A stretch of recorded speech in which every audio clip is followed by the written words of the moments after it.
Everybody, welcome to today's Divorce Workshop Live series.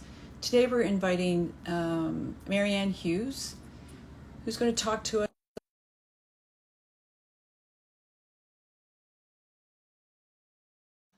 So, hi Mary Ann, just waiting for you to get on.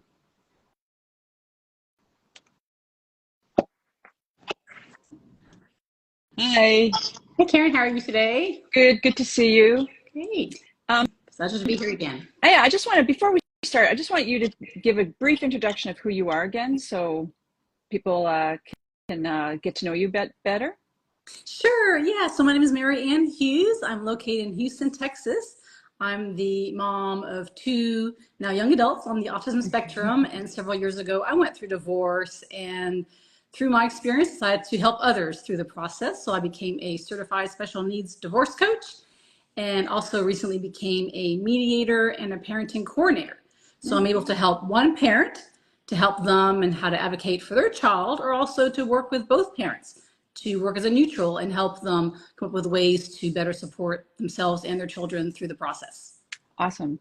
So today we're going to talk about co-parenting, and co-parenting in general is a new skill, a big adjustment for everybody.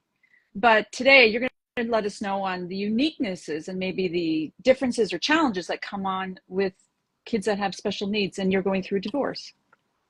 Right. So divorce is difficult no matter what.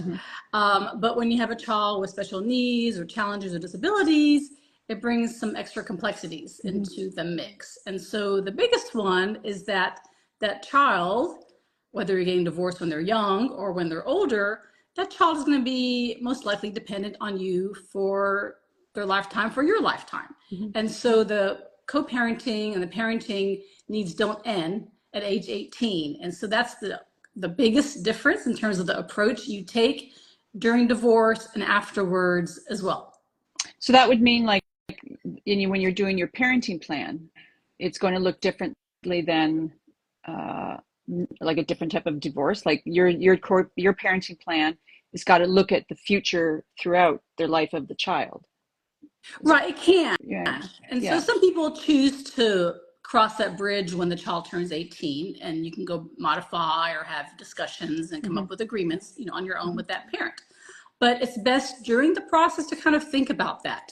What is life going to look like after they're 18? What's it going to look like even during divorce, during the co-parenting when they're under 18, meaning, what's best for that child? So maybe a standard possession agreement isn't maybe the right answer for your family. Maybe you've got to look at the child's needs, how they do with transition, whether having a lot of going back and forth is really best for them, or maybe spend more time with one parent, or whatever that might look like for you. I mean, granted, you can adjust and you can work towards maybe something. So maybe start with something for a while and build up to what the child and each parent may become comfortable with. So we want to take this slow, kind of do it gradually. As I mentioned, my kids have autism, and so they don't do well with change and changing routine and unpredictability. So we want to build that into a parenting plan or the overall relationship, in terms of going forward. That's a good point. Is there other things that you find that are different or unique to co-parenting plans with special needs children? Yeah, so communication is key, because for one, the child may not be able to verbalize their needs or effectively advocate for themselves, as may be difficult for a lot of children to do, and even young adults. But we want to try to consider, what does that child need in terms of maybe their medical needs, their behavior needs, their schooling type situation. So we want to try to work together to have as positive a relationship as we can with the other parent and incorporate things in the plan that allow for flexibility, as well as having enough structure that people can then rely on. So when I say flexible, so sometimes our schedules may change, work commitments may come up, something with a child may come up, they may be ill, you may be ill. So hopefully the other parent, we can be flexible in terms of parenting time and switching, but yet, on the flip side, we do want to have boundaries. So if someone is constantly, requesting that we, take them during maybe another person's time, we want to be able to agree that's the right thing to do. But if you're not able to, then we have to also have boundaries and and advocate for ourselves Mhm. in that time Mhm. as well. Yeah, similar to all the other co-parentings, right? To make sure that boundaries are, but it's just as important for yours, right? Right, Like, right, yeah. exactly. And so a lot of people are really concerned, have a lot of anxiety going to divorce about if they've been, say, the primary Hmm. caregiver of a Hmm. child. How is that other parent going to get up to speed and know what to do when they're not there, if they haven't been involved? And so it's important to, if you can, before the divorce or during or any time really, share information with the other parent who maybe hasn't been as Yeah. involved, so everyone's more comfortable and safe and secure, whether it's the child getting what they need or each parent having the knowledge or know where to find that information, and each parent, another parent, being able to trust the other Hmm. parent and become comfortable when that parent is and that child is not in their care. Yeah, that would probably come up in some cases, right? Where one's more primary and the other one is still very important, but busier or working more or whatever. So, does the transition take a bit longer for that to happen? It can. So we want to Yeah. be deliberate about that and kind of Hmm. think about that. So we don't want to mention things to happen just all at one time. Right. If you're working towards 50-50, to have it happen all at one time. Maybe that's what you'd agree on, eventually, but doesn't mean it has to happen on day one. And Right. so, we don't want any parent to be afraid to ask the other parent or be able to Oh, share yeah. information. And sometimes it comes it's better received from one parent or another coming from a third party or professional. And so, Yeah. someone like me can kind of help play that role or share strategies for you to be able to share information with one another. And so we want to, respect each parent for what they bring and what their background has been for that child, whether it's been a caretaker, financially supporting Mhm. them, what they bring in terms of their personality and their qualities that they can share with that child. And so, yeah, every parent brings something different. We want to respect each Mhm. person for what they do have and bring, um, and have each parent hopefully understand that child a little bit better when maybe they haven't seen a certain side of them that maybe one parent sees and the other parent sees. So, yeah, sometimes it's an adjustment for both parents for sure. Yeah, because I'm thinking for the primary parent to build that trust up with the other parent could take some time as well, right? Right. Yeah, that's what I was thinking. Yeah. Anyways, Yeah. I'm sorry. sorry, go I'm ahead. gonna say. So I'm also going to say for the child also to be comfortable with that too. If Yeah, good somebody, point. the other parent in a new role, they're not used to that, so that's going to take some Yeah, adjustment too. good point, right? Like it takes both, right? So any other uniquenesses that you want to tell the audience today? Yeah.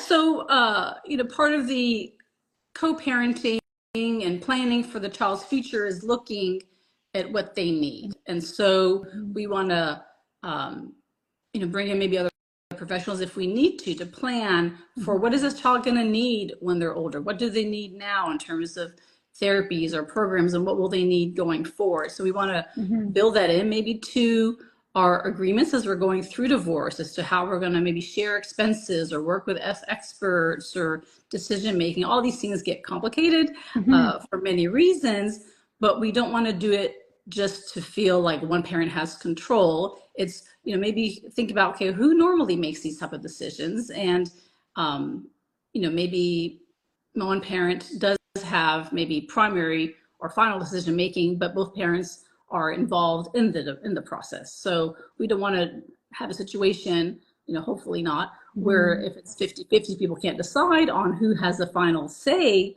in education or other matters, that then a third party is going to make that decision, right? So would you rather have one of the parents make the decision, Mhm. or a third party stepping in who may or may not really know your child and what's in their best interest? So we want both parents hopefully involved in that process, and hopefully both parents get along well enough to do so. But just think about what would happen if you don't agree, if you don't have one person with that ultimate decision making authority. How often is it that it happens that the communication breaks down and they need someone like you that comes in and does the co-parenting coordinator? Like, is that common? Communication breaks down a lot. I see all these Yeah. Facebook groups and all these requests. People are having a hard time, Mm-hmm. even post-divorce, about communication issues and other parent not understanding or not feeling really flexible. And so, yeah, I'm new in that role, but I see a big Mm-hmm. need for that, to Mm-hmm. find ways to get them to kind of put their differences aside and say, okay, what's really best for the child, and how can we come to maybe to a creative solution or agreement Mm-hmm. to work together.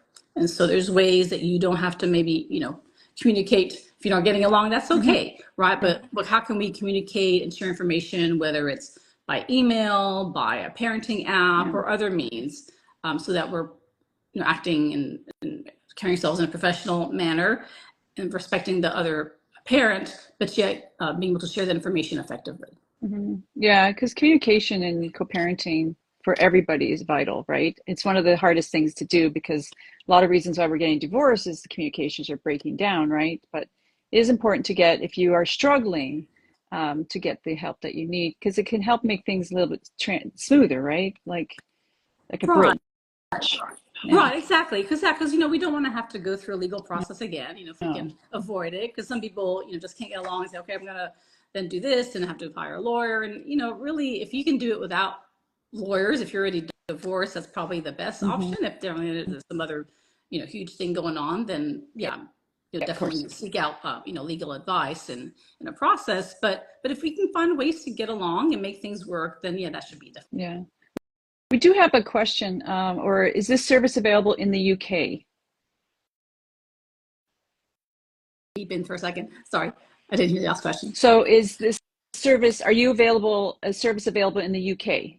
Yes, everywhere. So I do my work virtually. So even where I am locally, people choose to work with me on Zoom or phone. And so happy to support people throughout the US, UK, anywhere you're located. Happy to work with you. So either with one parent or with both. So either way. Okay, that's great that they know that they either work with one or you can work with both, which is good, right? They have that option because sometimes if the other one doesn't want to talk or not interested, at least the one can get some support and some great tips on how to handle the co-parenting and situations that come up.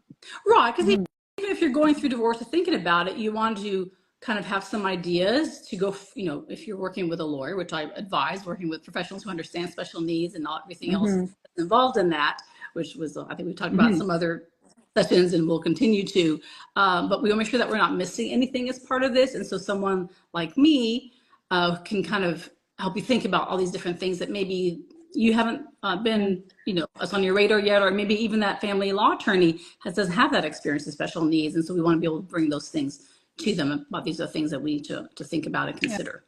Yeah, that's a good point. If there's any questions, just DM us. Otherwise, anything else, Mary Ann, before we wrap it up for today?